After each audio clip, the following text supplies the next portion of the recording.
Coba perhatikan gambar ini. Menurutmu, apakah garis-garis pada gambar ini lurus atau bengkok? Menurut Andi, itu garis lurus.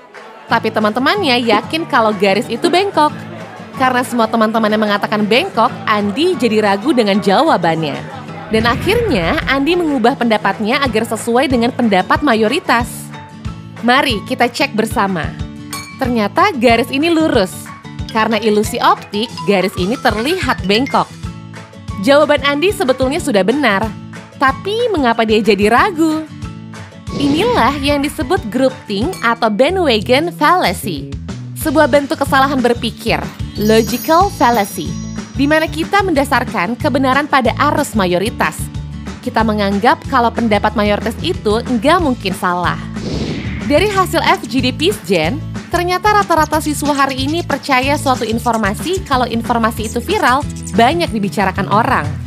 Bukan hanya meyakininya, kadang ikut menyebarkannya. Seolah-olah kalau udah banyak dibicarakan pasti benar dan gak mungkin orang salah secara berjamaah. Padahal bisa loh salah berjamaah. Contohnya saat tragedi jatuhnya pesawat Lion Air Oktober 2018. Ada video tersebar di medsos yang memperlihatkan detik-detik jatuhnya pesawat tersebut. Karena viral, banyak orang yang percaya, bahkan menyebarkannya. Ternyata video tersebut nggak benar. Media besar dengan reputasi terpercaya aja pernah salah. The New Republic, majalah yang berbasis di Washington DC, itu tercatat pernah meminta maaf untuk 27 berita keliru yang pernah diterbitkan. Bentuk lain dari logical fallacy adalah argumentum ad hominem. Ketika kita menerima atau menolak suatu gagasan karena identitas personal yang melontarkan gagasannya, apapun yang keluar dari kelompokmu kamu percaya, yang dari kelompok lawan pasti salah. Ini bisa jadi yang disebut echo chamber. Kamu cuma mau mendengar apa yang sesuai dengan preferensimu. Jadi kamu cenderung mencari pembenaran bukan kebenaran. Ada juga logical fallacy yang disebut hasty generalization. Ketika kamu punya keyakinan cuma berdasar pada sejumlah kecil kejadian atau fakta, terus kamu generalisasi.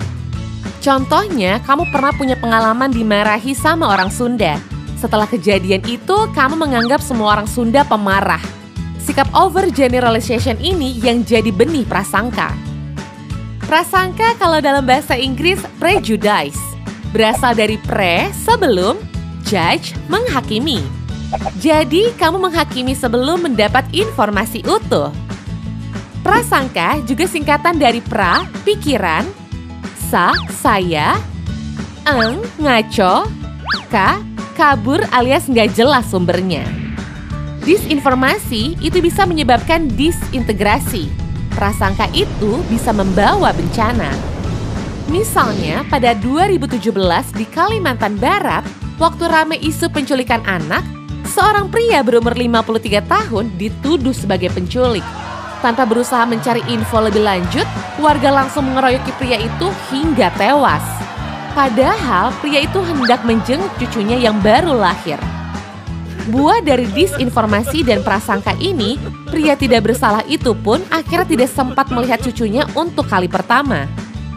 Hampir semua konflik dan kekerasan mulai dari disinformasi dan prasangka. Makanya, ayo berpikir kritis dan lebih bijak dalam mengunyah informasi.